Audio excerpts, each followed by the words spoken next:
Hello guys, welcome to the next lecture of computer networks.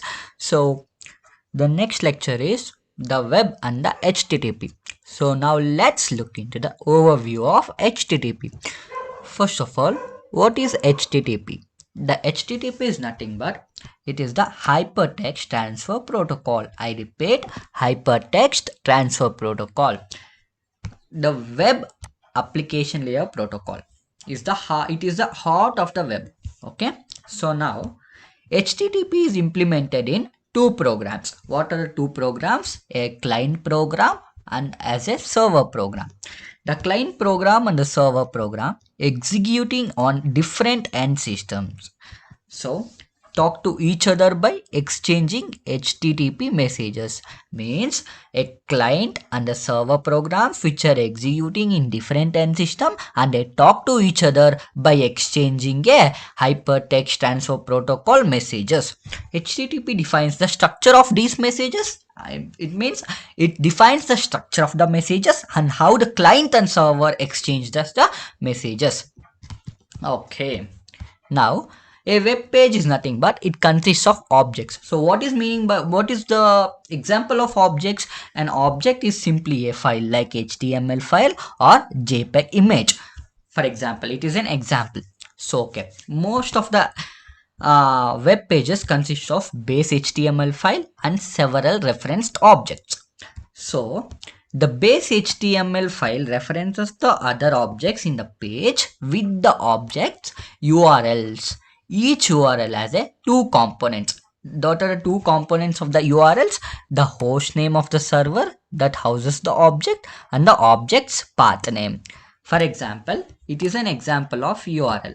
Suppose when a user clicks into the URL, it has www.saividya.ac.in for the host name and /home/picture.gif, it is a path name.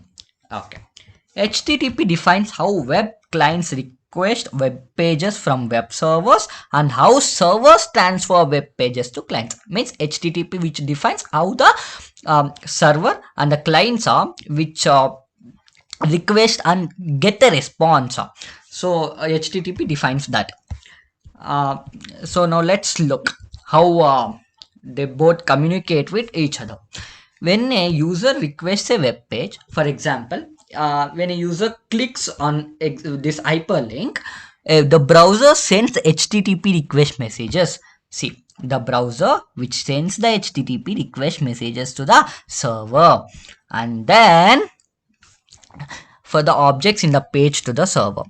The server receives the request and responds with HTTP response message that contains the object in the sense it contains some information which the user asked the specified object. So now see, the server which responds back with the HTTP response messages, and this is how it communicates. And then HTTP uses a TCP as its underlying transport protocol. TCP in the sense transmission control protocol. Then the HTTP client first initiates a TCP connections, in the sense it establishes a TCP connections with the server. Once the connection is established, the browser and the server processes access TCP through their socket interfaces. So it is important to know that the server sends requested files to the client without storing any state of information about the client. Means the server does not store any information what the client has asked the before. And then if a particular client asks for the same object twice in the period of few seconds, it means if the client again asks the server for the same object, the server does not respond that by saying that it just served the object. It does not respond that I already served you the object, then why are you asking me again? So it does not respond like that. And then instead the server resends the object irrespective of how many times the client requests for the object. The server keeps on sending the object which the client has asked.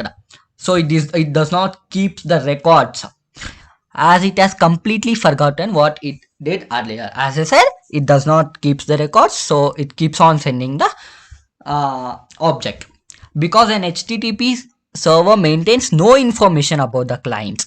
Because it does not maintains no information about the clients, HTTP is said to be a stateless protocol, and HTTP is said to be a stateless protocol.